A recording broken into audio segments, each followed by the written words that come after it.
All right. Hello and welcome to our Father's Day Ball Chat.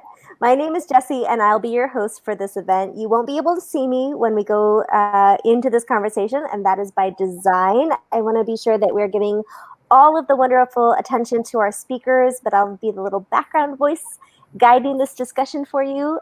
Before we begin, let's have a few housekeeping things. Let's have everyone share their name in the chat and where they're dialing in from. Also, if you shared this event, if you sent in a comment in, and if you liked our event, then please type in the words "done all three" into the chat box, because we will be announcing 3 free prize winners chosen at random, and we'll be acknowledging several of our viewers having their questions answered live at the end of the conversation. So if you already have a question, or if you think of one during the course of this chat, just type it into the chat box and we'll do our best to get to all of them.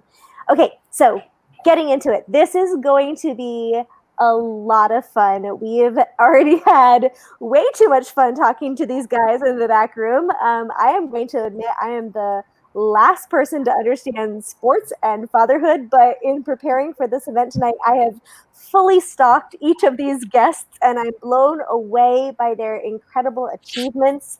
And I am just as excited as each of you must be to hear what they have to say. These guys have impacted the lives of so many. In addition to managing other things throughout their career, while being a super awesome father, they're also being a father figure to those that they have trained or coached, their families, and the programs and organizations that they've also put their fingerprints on. So how did they pull everything off so smoothly? Or was it smooth? We all want to know these questions. So before we get into the conversation, let's kick it off with some introductory questions. I'm going to call on each one of our guests one at a time to introduce themselves with their name, title, what business they're in, where they live, just very quickly. So let's start off with Tanika so she can get this ball rolling for us. Tanika, hit us with your intro. Hi, my name is Tanika Bruce, and my job is simply just networking and connecting people. And that's really what we're doing here. We're taking the time to network and connect these gentlemen, just four amazing people that have impacted and truly inspired the lives of so many people. So we're just going to have some fun today, and I'm so very proud to be here and hope you guys enjoy yourself today. I love it. And for our guests, please check out these beautiful sliders. That is a gorgeous picture, Tanika. Like, that's beautiful. Click on their, like, write down their websites. Be sure to check out what they're offering. Each one of them has something absolutely beautiful to offer. So let's move over to Lance next. Lance, talk to us. Where are you? What are you at? Tell us all of the info about you. Okay, I'm Lance White. I am the head women's basketball coach at the University of Pittsburgh. This is going on my third year, third season here at Pitt. Really excited to be here. I'm the father of two 14-year-olds, Quentin and Vivian. And so thank you, Tanika, for letting me be a part of this awesome group and getting to talk about sports and fatherhood. You can't beat that. That is amazing. And I'm pretty sure that having two 14-year-olds at the same time qualifies you immediately for some kind of award. Not sure what it is, but thank you so much. We're so happy you're here. All right, moving on to Dorian. Now, I was specifically instructed not to call you Your Majesty, but we're just going to do it. Your Majesty, talk to us. Tell us everything about yourself. Look, I'm Dorian Lee, CEO and founder of B-Ball 101 out of Atlanta, Georgia, also the Save by the Ball Foundation, and now part of the Evolve Sports family, which is an innovative app that we have not only here in the U.S., but also in China. So just excited to be here. Been in this game for quite some time, as the Grays can tell you.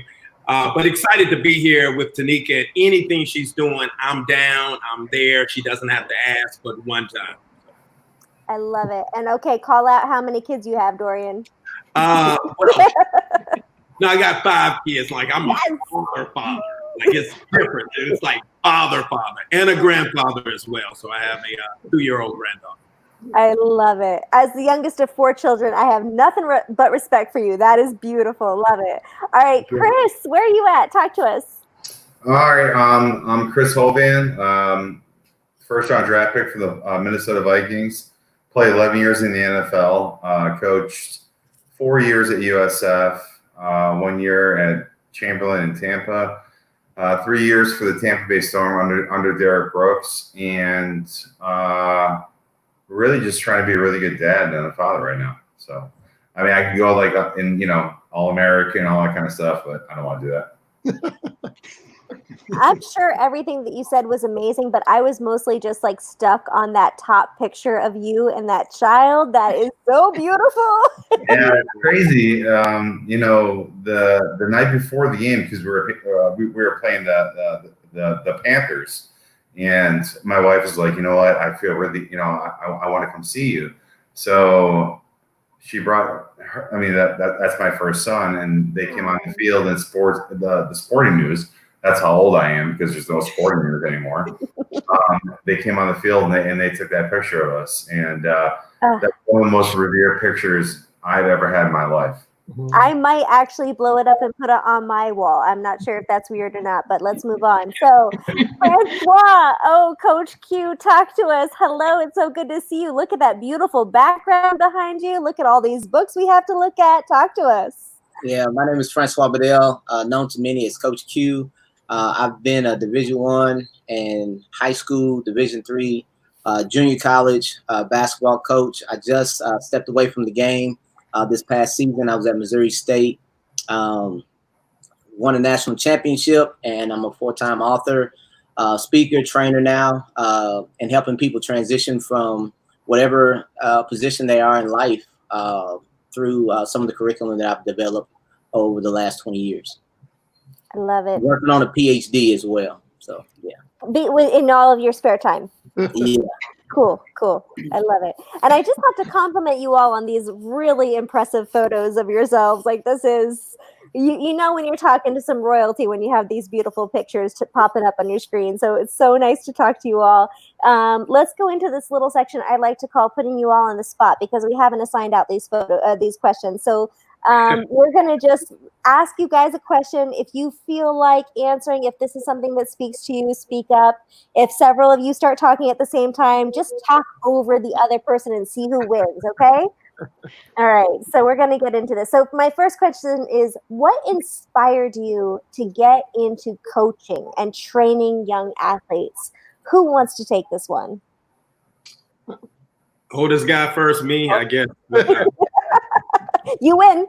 All right, look, I knew what I didn't have when I started playing basketball. And so being from a small town, Whistler, Alabama, which is attached to Pritchard, Alabama, 2 cities you've never heard of, subsequently attached to Mobile, Alabama. Now, that one you've heard of. Yeah. We just didn't have the resources. It's football country. It's an Alabama-Auburn state split down the middle. And it just was not the focus on basketball. So one of the things that I knew I would do later on in life is would give some direction to kids who really wanted to use this vehicle to better their life through education, through the life lessons that are learned via basketball. And I wanted to make sure that I had something for them. And that's really the catalyst to why I got started doing what I'm doing. I can't think of a better motivation. That's amazing. Thank you so much, Dorian. That's wonderful. I do know what Pritchard, Alabama is, though. I saw you nodding your head, Coach Q. Oh, Pritchard. You know what Pritchard? Yeah, Japonica James. I've driven through there. Oh, wow. Okay. Lance is in on that party too. Look at this, all 3 of you. Whenever I was at Florida State, every little town in Alabama, you travel through. Yes, sir. That is the life of a junior college coach. Jesse, you know nothing about it. Some places don't have a restaurant. You eat at the gas station. I always thought that Alabama was a fiction, so this is great education for me. Okay. All right, let's move on to our next question. Thank you so much, Dorian. That was beautiful. All right, so being a father, what is the one special thing you can say about father-child bonds? This is very general, and it's probably going to be hard for you guys to narrow it down, but it's such a beautiful question. Does anybody want to take this one? I'll take it. Just because I was not planning on having children. Oh, wow. Me and my wife. We've been married 6 years, and we had made an agreement that we weren't going to have children, and we were fine with that. I'm 44 years old. I'm too old to have a child. And so we won the national championship, and I was striking gold on everything. And, my child comes, and so, at first I was really nervous, was scared, but the bond that me and my son have, and through COVID, I've been able to spend time with him at home quite a bit. And I would say I don't know life. I couldn't even think of life without him now. Like it's just he's changed my perspective, my humor, my insight, my drive. I thought I woke up every day with a drive to be something, and he's given me something even much more. I've poured 20 years into other kids, and now I get to pick up this young beautiful son of mine, and I sometimes I lift him up like Lion King, and I hold him up, and it's just an amazing feeling. I don't think that I don't think I would ever want not to have that now, and it's just a blessing, and I just can't wait to see what his wife looks like, what his children look like, what he becomes. But I get to pour into him, what I was poured into. So that's the exciting thing that makes me excited about my son. But we never thought we would be in this situation though, but it's been a blessing. And how old is he? He's 15 months. Okay, so I can't wait to see pictures of you going back to work with him on your back. That's what I can't wait to see. Oh yeah. Post-COVID, it's going to be the new attachment. It's going to be the new thing. Can I jump in real quick, Jesse? Absolutely, yeah. I still think the best part of being a father is you always hear about unconditional love, and whenever you get kids, that's the epitome of all of it. It's stinking and crying and all of those things and you never think that you can love something so much, and it is every day. You feel that, and that for me is the best part of. It's made me a much better coach, better husband. Every part of it is having that, those kids that then just to have that unconditional love. And this is from a man with 2 14-year-old teenagers. So let that be a beacon of hope to any of you out there. And living in COVID with 2 14-year-olds in the house. Woo. And I gotta add that it's just there is no other set of people that you want to kill more. Right? It's love. It's unconditional love and just unconditional tolerance at times. Just to get through it. But even in that, for some crazy reason, it's beautiful. You love even all of the tough times rearing kids because they give you so much back. They teach you in so many ways, and so it's a beautiful experience and an emotional experience because you share the pride when you look at them and you reflect back on the people who poured into you as well. So. Yeah. Well, that is just amazing. Thank you. You almost make me want to have kids, but I'm in my 40s, so that is not happening. So we're going to move on. All right, Chris, you've been super quiet, so I'm gonna force a question on you. Okay, bud? All right, I'm here. And this is a good one. Like, I love this question so much. So with the country needing so much hope right now, just so they can push themselves every day to be successful, what advice would you lend to an aspiring coach, athlete, entrepreneur, or mentor about pushing yourself every day in the state of affairs that we're in? Well, you know what? It's a struggle. I mean, I grew up in the inner city of Cleveland, Ohio, and I'm proud of where I came from. But you work for what you want to get in life, and it doesn't matter, where you came from or who you are or your skin color. I mean, you deserve what you get, and that's what it is. But I think everybody, should be like compliant or sensitive or just open their ears, like whatever's going on in this world right now, it's not right. And we have to be more sensitive to everybody. So I really feel everybody's trying to get the same goal. I think everybody is trying to work hard. I think everybody is trying to love each other. And I think that, I think we really need sports to bring us back to like sanity. I think we need football, basketball, soccer. I think we need everything to come back and just love each other. That's it. Just love each other. Well, you think about it, and like the one thing I took away from PE classes, I was not the greatest sports person, but PE classes teach you to work as a team. And that's what human nature needs to have, is to work as a team. So I love that. Yeah, my greatest friends that I still are in contact with on Facebook are the guys who I went to battle with. All the guys who I played with for the Vikings or Boston College or Tampa Bay. There's nobody, that meant more to me, especially in the trenches. I know this is basketball, but being in those trenches and you're like, dude, I got to look at you and you trust me, I trust you. It doesn't matter what's going on. I trust that person. And that's the trust that we need to imply right now today in society. Almost and just it's not football, Chris, it's life. Yeah. So it is. It really is. We have to trust each other. And you're right. It's just like an overall trust in life. It's almost as though we're all human beings. Wow. We're all like, that's why we're here in this forum right now. We all trust each other. We all like love each other, and that's how society should be.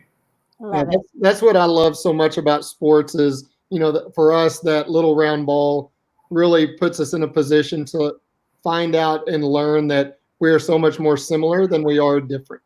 And, and it takes in that teamwork that then translates to life. And sports it's a vehicle for life. And how many life lessons can we teach them? But that is what you see. And we have players from all over the world. And you really, through basketball and football and sports, you learn that we're so much more similar than we are different. And how do we appreciate those differences and really thrive in those similarities? Beautiful. All right, that just got way more deep than I was expecting. Good job, Tanika, with that question. Good job, Chris. Good job. All right. I got 5 seconds, Gary. I'm just happy they let me on the chat, Jesse. So I'm just glad to be here. And I don't even have a bok like the rest of you guys. I'll have books, and come on. Listen, Coach Q has like 4. 15 years, still hadn't finished. Thank you. Hey, Coach Q can help you with that, and he can help me with my doctoral papers. I'm going to hit him up after the chat. I got you. I'm calling you right after this too, Coach. All right, guys, we have one more question. This one's going to be a free-for-all. Since you all had a chance, maybe Tanika, maybe you should grab this one. As we all know, you guys are very successful in what you're doing now. As a coach, father, business owner, please give advice to parents whose children are athletes and advice to a coach who maybe just became a new parent.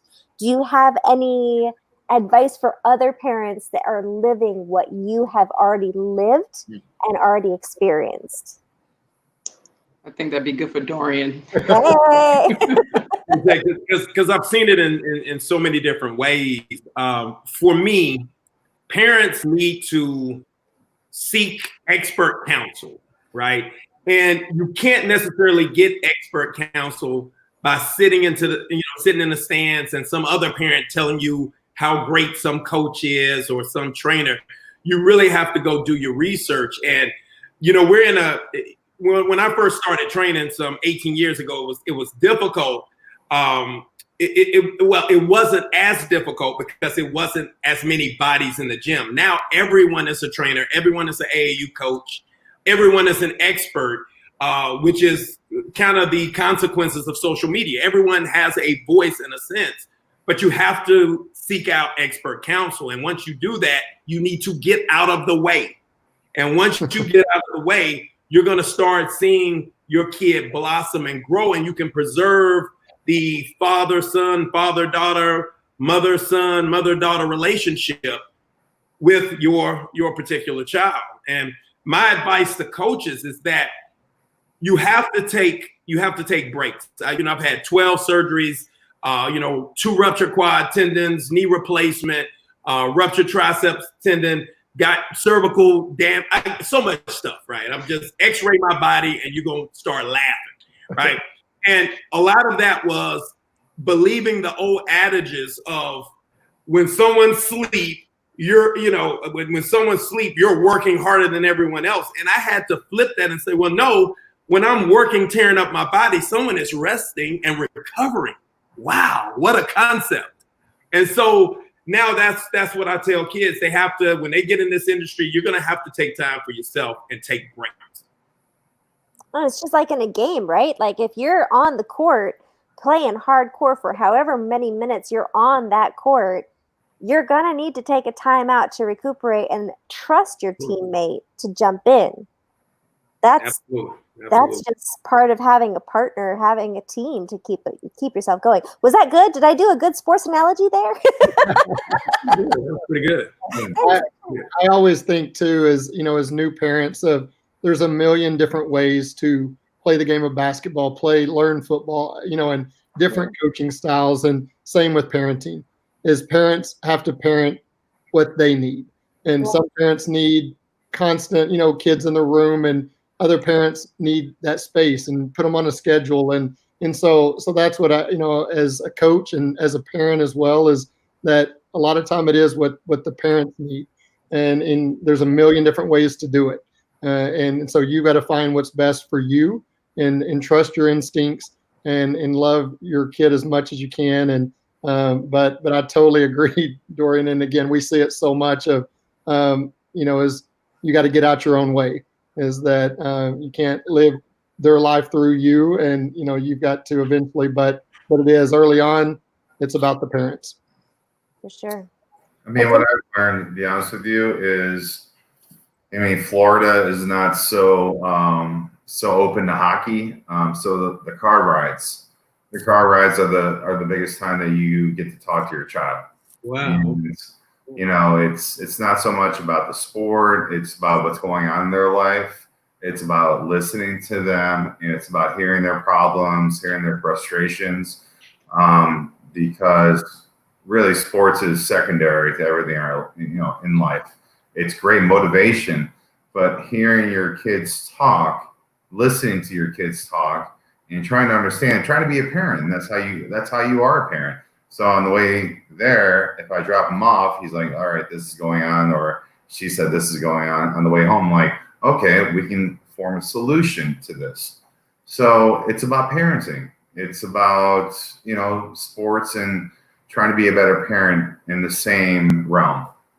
And Chris, that is such a great inspirational segue. Thank you so much, because that brings me straight into a question that I wanted to ask you. You are a former professional NFL player. How do you manage to keep such an inspirational relationship with your kids? Like, we got a little bit of it there, but dive deeper into that. Obviously I was so blessed to play for so long. But I really stress academics and doing what you want to do. One of my daughters works with horses. One of my other daughters does gymnastics. I don't really force football on my children. And as much as I want to be macho and be like, hey man, you got to do this, I don't do that. I try to let my children find themselves. And I think that's the best avenue to being successful in life. I love it. So, it's interesting because there's so many little parental self-help books, but like Lance was saying, you pick what applies to you and you put that into play for your family, for your team. So I love how that all kind of comes together there. Dorian, I have a question for you. Okay. Talk to us about B-Ball 101. How does what you teach carry over to your kids now? My own personal kids or the kids I train, because they're all my kids in a sense. So Okay, maybe let's start with your kids and then bring it into the broader sense. But I think your kids. Let's talk about your kids.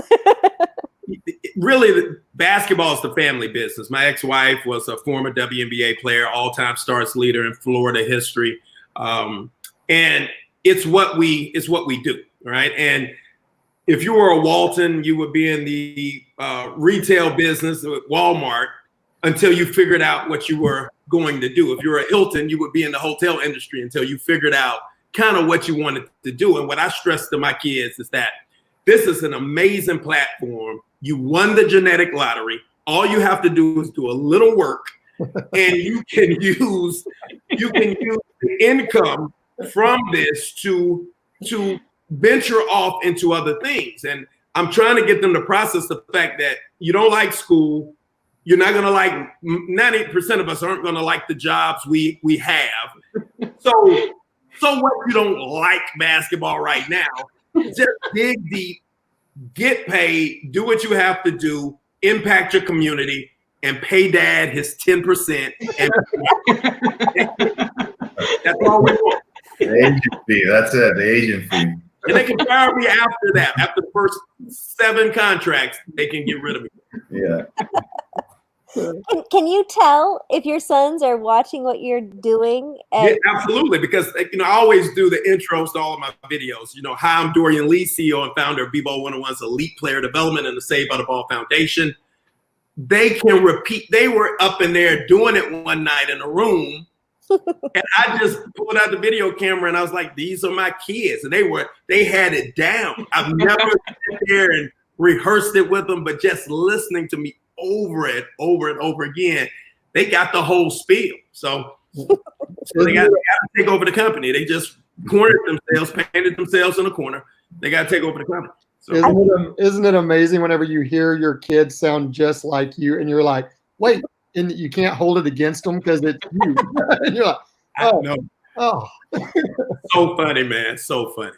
I think we're going to need a spin-off reality show of this family, man. This is... It's called the Lee Boys. We got some stuff up. Tanika can tell you. I post a lot of stuff, and I got some real characters, man, like some real characters. I am definitely following that. Thank you so much. All right. So, Lance, let's bring it over to you for a little bit. Let's change gears a little bit. Talk to us about what you feel like makes a great basketball coach. Like, there are obviously plenty of coaches out there. What is it that makes a great basketball coach? I've always said, it's 99% of our job is, finding talent, and recruiting at this level. And every 99% of recruiting is relationships. And so for a coach to be relatable and being able to meet a kid where they're at and then develop those skills on the court and off the court, that's what makes a great coach. Is the ability to, again, we always say it doesn't matter how much you know until the kid knows how much you care. That's what I believe in, and that's what it takes, is that you can have all the knowledge in the world, but if you can't relate to those players, to those kids, then it's really going to be a struggle for them to listen to what you're trying to get them to do. And so that's my number one quality, is always relatability and relationships. Is do they value relationships as I'm hiring assistant coaches, and and then obviously the other things they have to have knowledge. They have to be able to execute that plan and those types of things. But relationships for me is the most important quality. So we're talking about, I love this. We're talking about relatability, which I feel like not just in coaching, but in almost any application is the most important thing. How did your journey, you are the Pitt women's basketball coach. How did your journey and relating to people and understanding, how did you get here?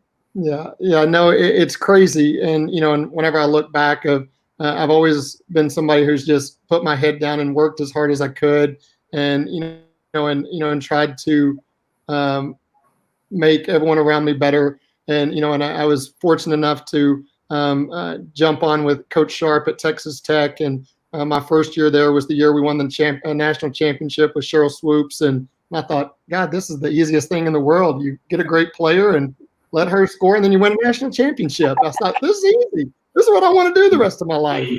And then over the years, and I was able to stay with her at Texas Tech for a long time. And then Sue brought me down to Florida State. And it was all life choices.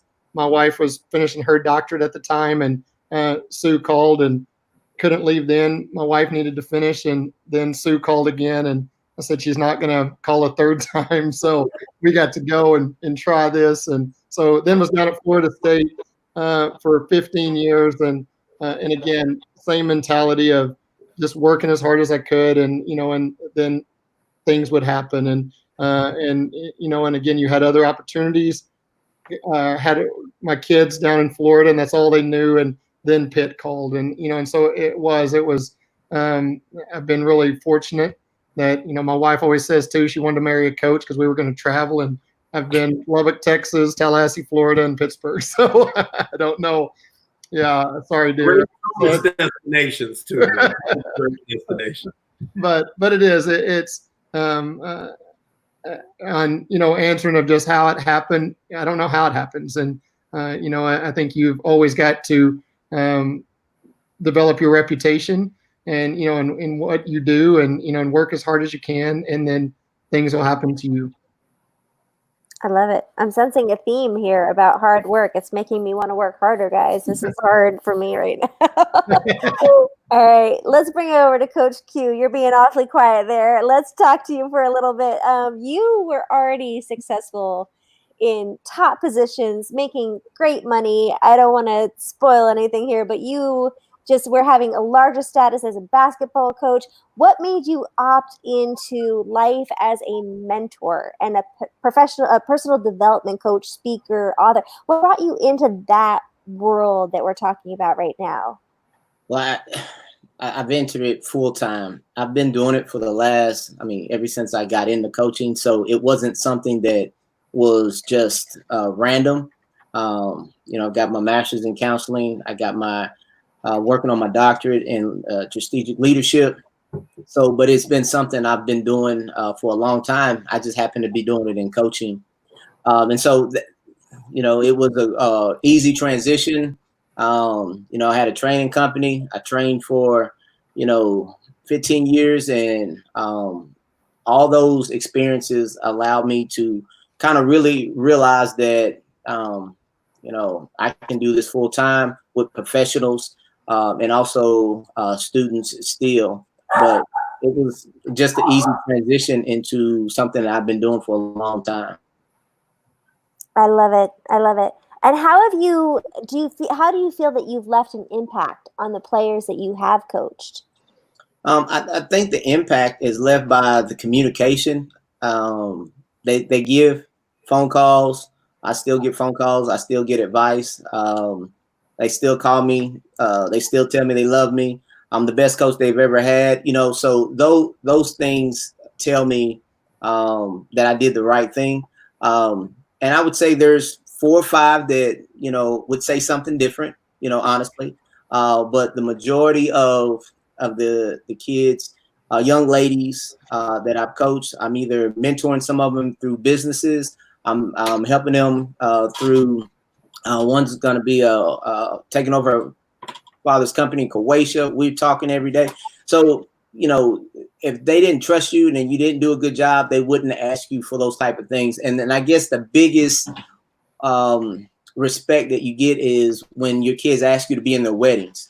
That to me is the biggest signs of you did the right thing and you did it for the right reasons, because that is probably the most intimate thing that a woman can ask, if you to be a part of their wedding. So that tells me that you as a leader were doing it for the right, and you did it from the heart, and you did without an ego, because I feel like if you do without an ego, it allows you to that ego is edging out God. So if you have an ego, then you cannot be the type of person that God wants you to be for these young people.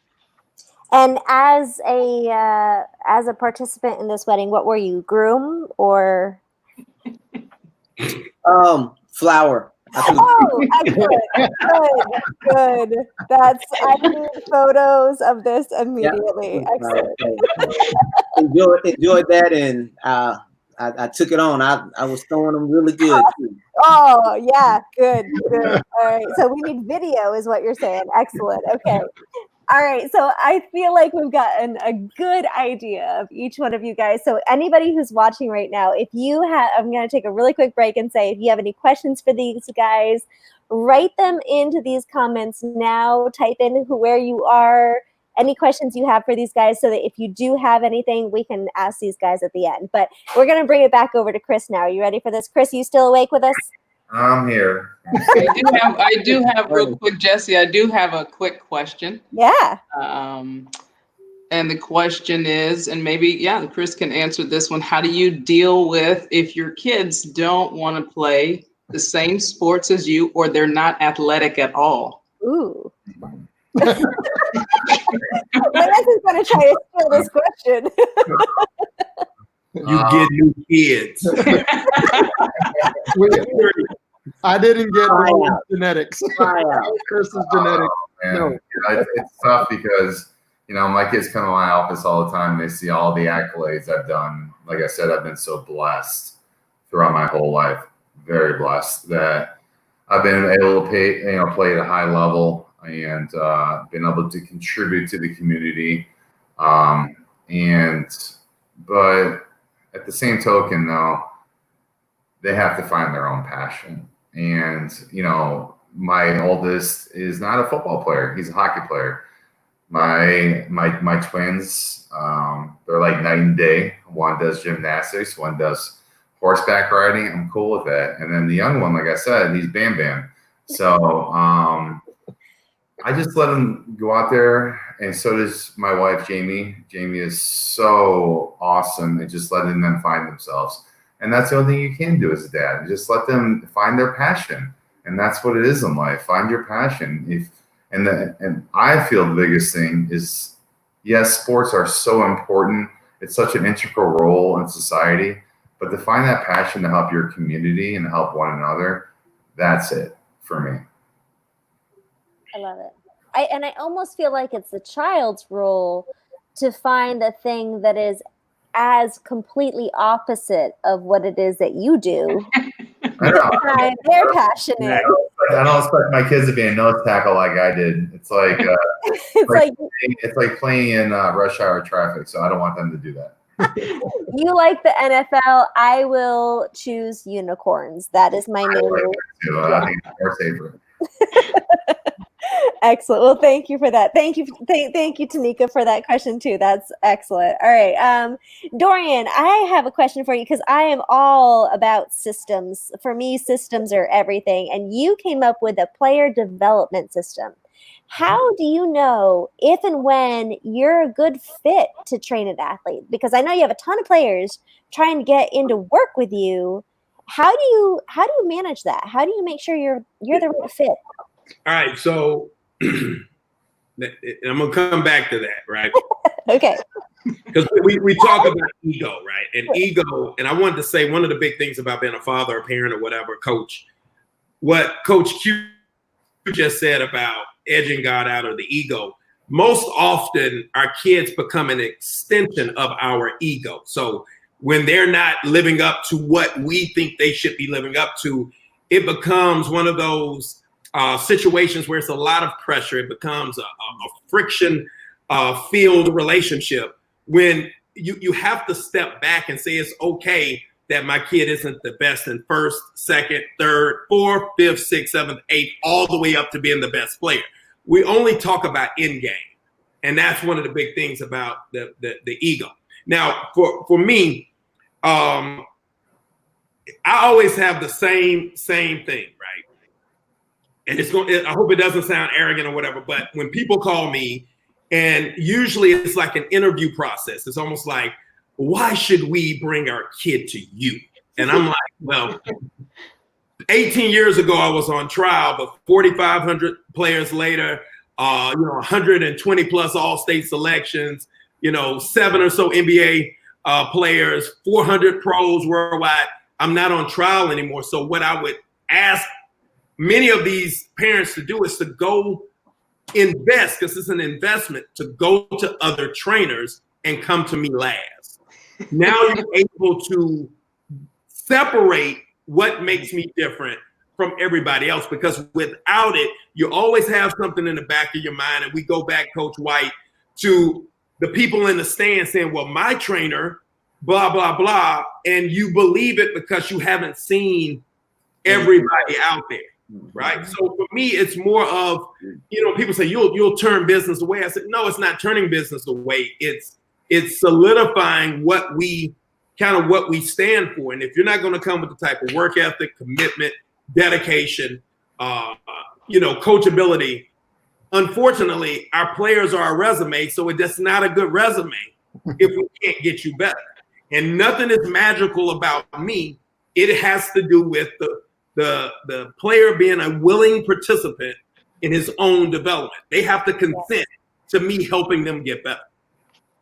Can I jump in on Dorian real quick? And I would agree. I was very selective in who I trained.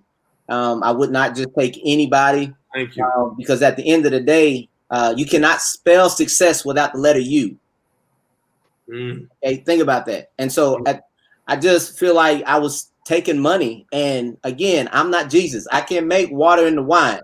And you're your 11th grader and you want to go and play for Sue. I can't do that. So just let him steal your money at the end of the day, So I commend you on that, because it is very frustrating to see 100 million trainers and kids can't even dribble left or right, and you got them dribbling with a tennis ball, throwing it up in the air, up against the wall. Like, where does that translate into the game? And then when somebody starts to guard you, where does that translate? So yeah, I have an issue with a lot of these trainers. That's in my soapbox though. No, I love that. And it's funny because you guys are talking about commitment and looking at people and their processes and failures. And I need to volley this over to Tanika really quickly, because I know I have all these questions for the boys, but I'm in the middle of reading Tanika's book right now. And I just feel like she's probably got something great to talk about on this subject too. Do you have anything you want to add on here? Well, I mean, I think that everyone on the panel has really just said a lot of great things. And the difference that I think everyone here has experienced is that they're talking about, Dorian's talking about, go see these other people first, allow yourself to fail before you get to be able to appreciate the things that are in front of you. And I don't think it's any different. I can't speak obviously on being a father, but parenthood is no different. You don't always have the right answers, but the question is what's really inside you, and are you doing it for the right reasons? And kind of like what Coach Q says, are your motives pure? And I really, really loved what Chris was talking about, and even Lance when he was saying, his kids weren't necessarily athletic, and Chris saying, hey, you got to kind of let kids find their own way. I think that comes from just being, Coach Q or Coach Chris, whoever it is. Even as a coach, a former coach myself, it's a very different process when you're coaching other kids and you're pushing them to the next level. You're doing that because you've already experienced failure yourself. Mm-hmm. And that's what makes everybody on here just an absolute, legend in themselves just right now, is because of the fact that they have experienced that. So you aren't going to find better people. And that just comes from those very humble beginnings that most of them have already discussed here. And I wonder if experiencing those failures helps you to form those relationships better, because you have a commonality. You have something to connect with those players, to connect. Oh, and you know what, Lance, that's actually great. That brings me over to Lance. Lance, you were talking about relationships at the beginning, and you were talking about how that is the biggest thing for you. If you have a common out, how important is it that you build a relationship with the families of the student athletes that you recruit? How does family play a role in the players that you recruit? How do you build that all together? Yeah, well, first off, too, talking about failures, is I really feel like I'm going to be a much better coach going back after COVID, because we would do PE with me as my kids coach during COVID, and I was a complete failure. My kids didn't want to listen to me. They didn't want to do nothing. So COVID it's going to make me a much better coach because PE time at my house was not very productive, and I need other people's kids. But now we can get better at this. But it is, and every bit of what we do is relationships, and we talk in recruiting all the time is that I'm going to tell you a lot of stuff, but in that stuff is that the parents and that kid have to force me to prove what I say is true, and it's developing that trust from everything that we say. And again, if I tell them they're going to be an All-American at Pitt, and there's no way they're going to do that, then that destroys trust. And that again, and what Q and Dorian and everyone says is that all those parents in their heads of where the dad goggles and all of those things that come into play with, we have to deal in truth. And that's one of the cornerstones of our program, is that you may not like it. You may not like what I say. And again, I'm going to make mistakes, but this is where I'm going to evaluate you as a player and how we separate those from the experiences we give you off the court. And so that for me is in with those parents. And that's a great, if you're going to freeze, that's a great picture to freeze on. Right. Freeze on the middle. Like we lost the last 5 syllables of what you were saying. You told me if I started going too long, you were just going to cut. You did it. I went too long. I did it. Yeah. Your Wi-Fi and I are in sync, man. Thank you. Exactly right. I was going too long. All right. It's about relationships. I love that was absolutely beautiful. I have one last official question, and then we're going to get in some questions from our audience here, but let's land it on Coach Q. All right. And we're going to leave you with a heavy one. Are you ready for this? Yes, ma'am. All right. What are some things that you've had to sacrifice as a coach when it has come to time as a father? I would say that the hardest would be, I've been kind of blessed in the sense that most of my coaching career, I didn't have children. And so I had to sacrifice other things. But in this last year, my last year of coaching, I had my son. And which I don't really call it a sacrifice. It began when my wife went in, she was bed rest, and we thought we were going to lose our child. And so I truly began to understand, like, this is basketball. Like this is not as important as I thought it was. Walking into this situation when I felt like I was going to lose my son, and then when he was born, everything changed. And so to me, I tell people I didn't sacrifice anything, because I walked into it understanding that my life was going to change, but 2, this was the most important thing that, I probably have ever created. And that's coming off winning of a national championship. But my son is even more important and more inspirational to me than even the national championship.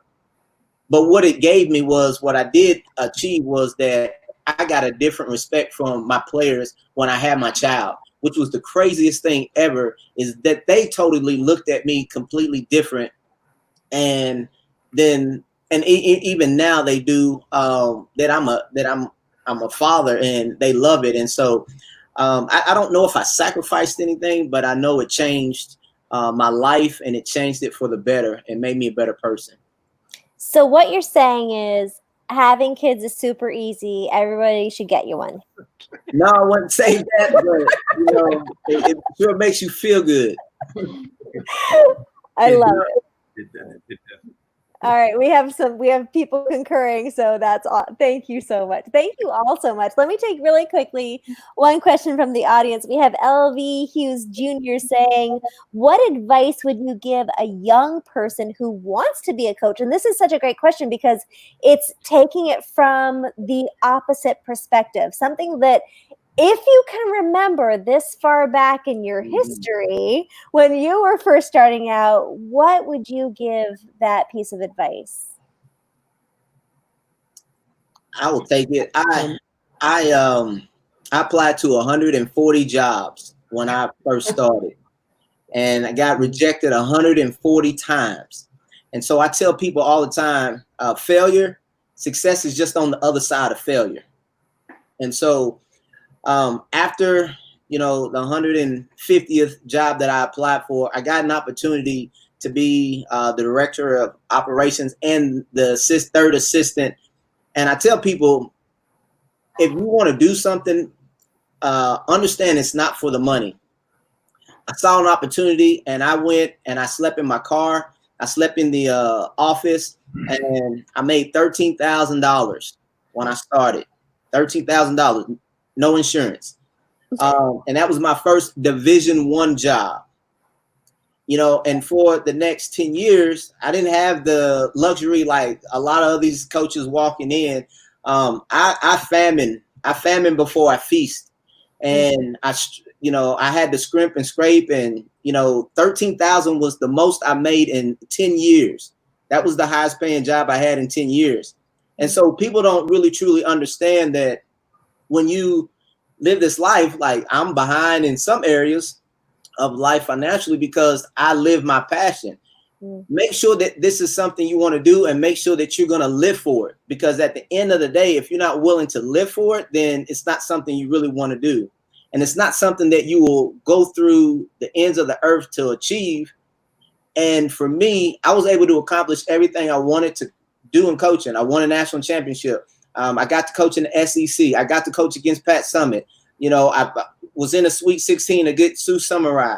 I mean, I got to do a lot of things and achieve a lot of personal things, but at the same time, that was the sacrifice, And so I hope you're willing to understand that, but stay the course if that's something you really want to do. But like all these gentlemen said, know and research what you're trying to do, and go find out and then see if it's a fit. Well, that's just beautiful advice, no matter what kind of profession somebody's going to get into. I might just take that little snippet and share it with everybody I know. Thank you so much. That was beautiful. Seriously, Chris, Lance, Dorian, Coach Q, Tanika, we just cannot thank you all enough for taking the time. I know that you are all massively busy people, and you took this time to share your insights with us. And with everything in the world right now, it is so inspiring to just stop and take a breath and see how much can be done when you put in the work. Thank you to our viewers as well.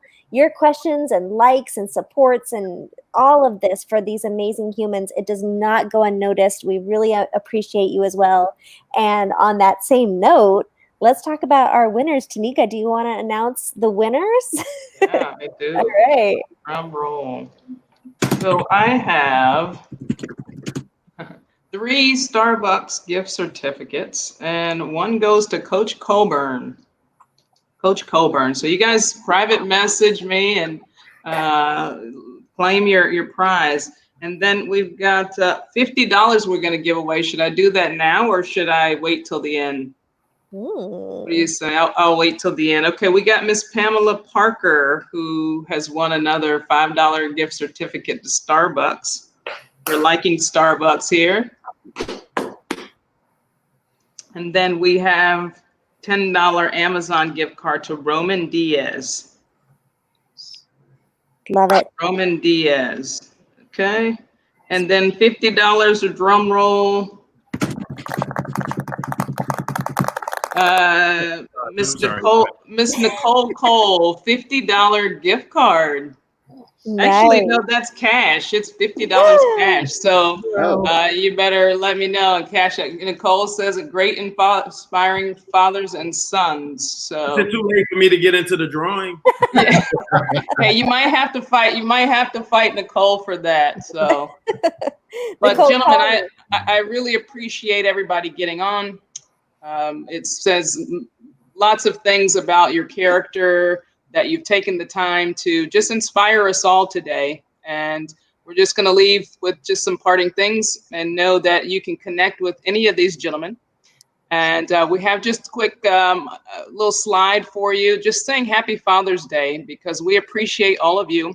And if you're fortunate enough to have your father, then just love on him, hug on him. And even if that father is not there, know that he is here looking down on you. And so we are grateful today for these fathers and these sons, and we do appreciate time with everyone here. So thank you. And then we will, everybody don't leave just yet.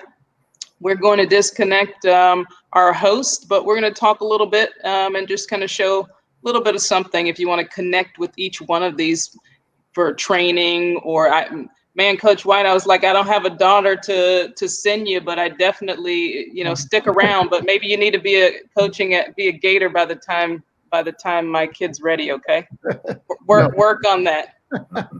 Look, I think we would be remiss without Tanika. You're the reason we're here. So you can lie to us all you want, but you're the reason we're here. So that says a lot about you and who you are as a person to have all of us here so we can kill the pleasantries for all of us, right?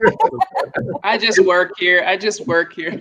Please. You won't get fined. Is that the only reason you're working here, so you won't get fined? But no, it's you. It's you. That's why we're here. Well, thank you guys. Okay, well, thanks for joining the live chat, guys, and we'll see you soon. Happy Father's Day to all those fathers out there. Happy Father's Day. Woohoo! Wow. All right, so just want to remind everybody you can connect with any of those gentlemen by their hashtags or, their different platforms that they're on. Or you can connect with me on the networknurse.com or tanikabruce.com, or just private message me if you've won some sort of prize today. And also just reminding you that our podcast is going to start next week, actually. So I'm looking for some two people. I'm looking for a couple of aspiring coaches, and I'm also looking for some nurses that have had some different experiences at work. And so message me if you're interested. And then again, how you get a hold of the lovely Jessie Stellick. She did not flaunt herself, but we do appreciate her for hosting us this chat. And you can reach her at Photo Boho. I think it's scrolling down at the bottom. And we once again thank you for her services and her time. And Jessie, thank you very much. And we're going to conclude this chat. Thank you, everybody. Have a safe Juneteenth, and also have a wonderful Father's Day.